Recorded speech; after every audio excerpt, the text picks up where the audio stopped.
So hello everyone, welcome back to maths टाइयार्ड। और आज के सेशन में हम लोग फिर से ये एडवांस का प्रोबेबिलिटी का क्वेश्चन देखेंगे यार।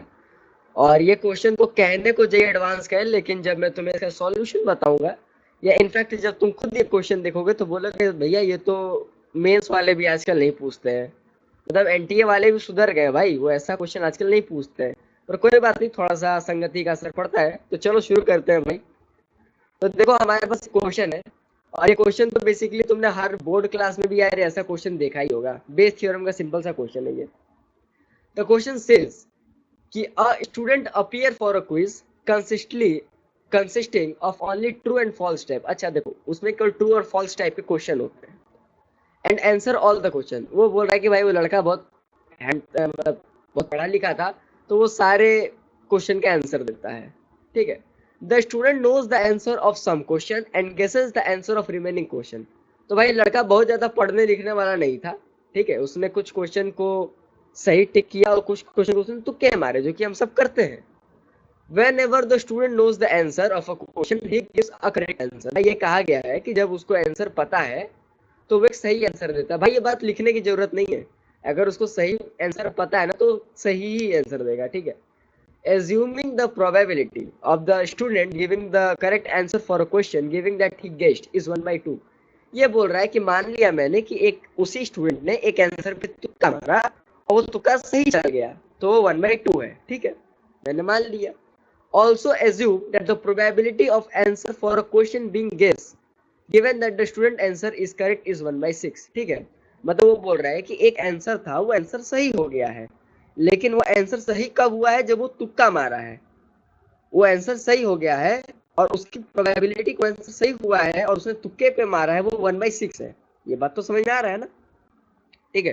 तो बोल रहा है कि ऐसी क्या प्रोबेबिलिटी है कि स्टूडेंट को आंसर पता होगा जब हम लोग उसको कोई सा भी क्वेश्चन निकाल के दे देंगे। तो देखो यार, ये बहुत ही क्लासिकल टाइप का क्वेश्चन है, तो मैं देख करके फील आ गई होगी। तो चलो शुरू करते हैं इसको सॉल्व करना अब। ठीक है।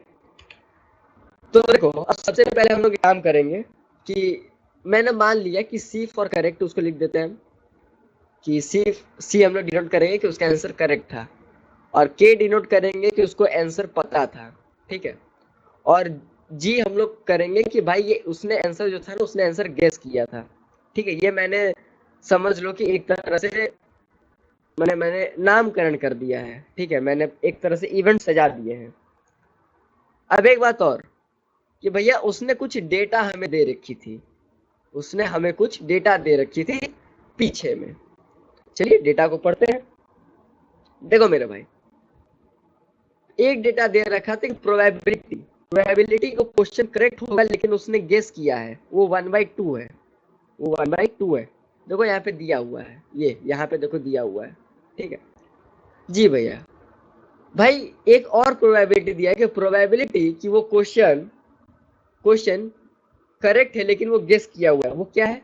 वो 1/6 है। देखो वो यहाँ पे दिया हुआ है तुमको, वो तुम्हारे क्वेश्चन पे यहाँ पे दिया हुआ है। ठीक है। ठीक है भैया। एक और प्रोबेबिलिटी छोटे दी हुई थी कि प्रोबेबिलिटी को क्वेश्चन जो है वो जानता है, मतलब क्वेश्चन को वो जानता है और वो करेक्ट ऑप्शन दिया है, तो भाई वो भी 1/2 है। ठीक है। अब भैया ये आपको कैसे पता चला? अरे मेरे भाई, उसमें ट्रू और फॉल्स ही है, तो सही बताने की प्रोबेबिलिटी तो 1/2 ही होगी ना। बात को समझो, 1/2 ही होगी ना। मतलब एक सिक्का तुमने उछाला, और सिक्का उछाला, कोई बोलेगा कि टॉस आएगा, मतलब हेड आएगा या टेल आएगा, तो तुम बोलोगे भैया ये मैं कैसे बता सकता हूँ? हेड और टेल बराबर भी तो आ सकता है, हो सकता है 2 बार हेड आ जाए 2 बार टेल आ जाए। अब भाई शकुनी का पासा तो नहीं है ना वो, कि जब भी डालोगे तो सीधा बुर्द में ही आ जाएगा, ऐसा तो नहीं है ना।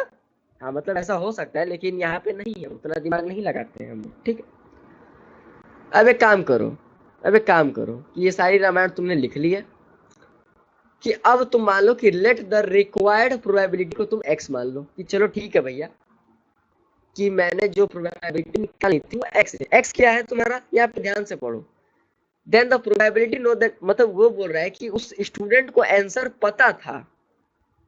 किसका? जब क्वेश्चन को तुमने रैंडमली चूज किया, वो एक्स है, वो एक्स है।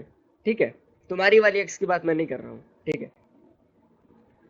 तो यहाँ पे जो प्रोबेबिलिटी है, तो भैया कैसे लिखेंगे? भैया बेस थ्योरम से लिखेंगे। कैसे लिखेंगे? देखो, प्रोबेबिलिटी को क्वेश्चन को गेस किया होगा, करेक्ट आंसर दिया होगा, that will be equal to 1 minus X probability of correct by guess, ठीक है। और इसको डिवाइड कर लेंगे किससे हम लोग, 1 minus x upon probability of correct by guesses plus probability को वो जानता होगा, ठीक है।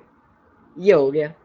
ये तुमने कैसे लिखा भैया, ये तो मैंने बेस थ्योरम से लिखा है, ये मैंने बेस थ्योरम से लिखा है। और यार इस टॉपिक को बहुत प्रैक्टिस कर लिया करो, क्वेश्चन भी बहुत आते हैं इस पे आजकल, ठीक है। अब तुमने इसमें लिख लिया है, अब कुछ नहीं करना है तुम्हें। ऑलरेडी यहाँ पे देखो सारी डेटा दे रखी है, तुम्हारे भैया ने ऑलरेडी यहाँ पे निकाल के लिख चुका है। अब वो डेटा को यहाँ पुट करो बस, ठीक है भैया, आप जैसा बोलते हैं वैसा पुट कर देते हैं। तो प्रोबेबिलिटी क्या था पीछे भैया, वो तो जी बाई सी था ना, ठीक है। उसको इक्वल कर दो, किसके इक्वल करूं भैया, एक काम करो भाई, पीछे क्या था 1 बाई एक्स था ना, इसको यहाँ पे 1 बाई एक्स ही छोड़ो, 1 माइनस एक्स छोड़ो। प्रोबेबिलिटी ऑफ सी बाई जी कितना है, 1 बाई 2 है ना, इसको यहाँ पे 1 बाई 2 कर लो और डिवाइड कर लो किससे, that will B 1 minus x. देखो यहाँ पे 1 माइनस एक्स और मल्टीप्लाई कर लो 1 बाई 2 से, और प्लस कर लो यहाँ पे मल्टीप्लाई बाई एक्स कर लो, और इसको तुम मल्टीप्लाई किससे कर लोगे, अब अपने तुम्हारे 1 से कर लोगे, ठीक है। ये 1 हो जाएगा तुम्हारा, ठीक है। इसको थोड़ा सा करीने से लिख देते हैं यार, ठीक है, इसको थोड़ा सा करीने से लिख देते हैं, ठीक है। अब इसको यार जस्ट तुम्हें ट्रांसफर करना है। एक बात और करना मेरे भाई, एक बात और कर, एक काम कर, यहाँ पे छोड़, इसको तू हटा दे, इसको तू हटा दे, और इसको तू डायरेक्ट यहाँ पे 1/6 लिख लो। भैया 1/6 कहाँ से आया, देखो मेरे भाई 1/6 यहाँ से आया, ये 1/6 यहाँ से आया, दिख रहा है ये वाला पार्ट, ठीक है, ठीक है। मैं बता दे रहा हूँ फिर से, देखो यहाँ पे, ठीक है जी भैया। अब इसमें कुछ नहीं करना है मेरे भाई, यहाँ से तुम्हें बस ट्रांसफर करना है। जब तुम यहाँ पे ट्रांसफर करोगे तो भाई मैं वो बच्चे वाले स्टेप्स क्यों करूँ, लेकिन चलो मैं तुम्हें करके दिखा देता हूँ, ठीक है। या तुम खुद ही कर लोगे, अगर तुम यहाँ से अगर खुद ही करना चाहते हो तो मैं बता देता हूँ, यहाँ से तुम x की वैल्यू निकालोगे वो 5/7 आएगी। और यही आंसर तुम्हारा जे एडवांस का आंसर भी है, जेई एडवांस 2024 का ये क्वेश्चन है। और यहाँ पे इसका एक छोटा सा आंसर आ गया 5/7, यही तुम्हारा आंसर। तो इस क्वेश्चन का आंसर क्या है तुम्हारा भैया, इस क्वेश्चन का आंसर है हमारा 5/7, ठीक है, 5/7। तो भैया इस क्वेश्चन में था क्या, इस क्वेश्चन में कुछ नहीं था मेरे भाई, मल्टीपल स्टेप्स थे, बहुत सारे तुम्हें इवेंट्स दे दिए थे, तुम्हें सोचने पे थोड़ा सा, एक नहीं है कि तुम्हें थोड़ा सा डीप एनालाइज करना था क्वेश्चन को, बाकी इस क्वेश्चन में कुछ था नहीं, ठीक है। तुमने जस्ट देखा कि तुम्हारे भैया ने यहाँ पे वैल्यूज को लिखा, पुट कर दिया और वो आंसर आ गया, ठीक है। बेस थ्योरम का बहुत ही सस्ता सा क्वेश्चन था ये।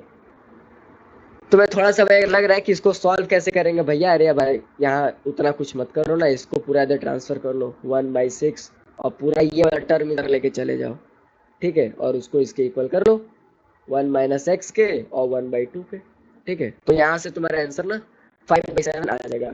पर अगर वीडियो पसंद आता है तो वीडियो का लाइक करना है, शेयर करना, सब्सक्राइब करना, और टेलीग्राम चैनल पे जुड़ जाओ, क्योंकि टेलीग्राम पे जुड़ोगे तो सबसे बड़ा फायदा यही है कि मैं तुम्हें पर्सनली आंसर देता हूँ क्वेश्चन के, ठीक है। मैथ के ऊपर मैं तुम्हें एक मेंटर सेशन भी प्रोवाइड कर सकता हूँ। तब तक के लिए keep learning and keep exploring भाई। यहाँ से जुड़ोगे तो जेई मेन और जेई एडवांस का क्वेश्चन तुम्हें मास्टरी हो जाएगी। Brain twisting question smart technique और ब्यूटीफुल लॉजिक के साथ करना है तो मैथ्स टाइयार्ड के साथ बने रहना पड़ेगा। तब तक के लिए keep learning and keep exploring, bye bye.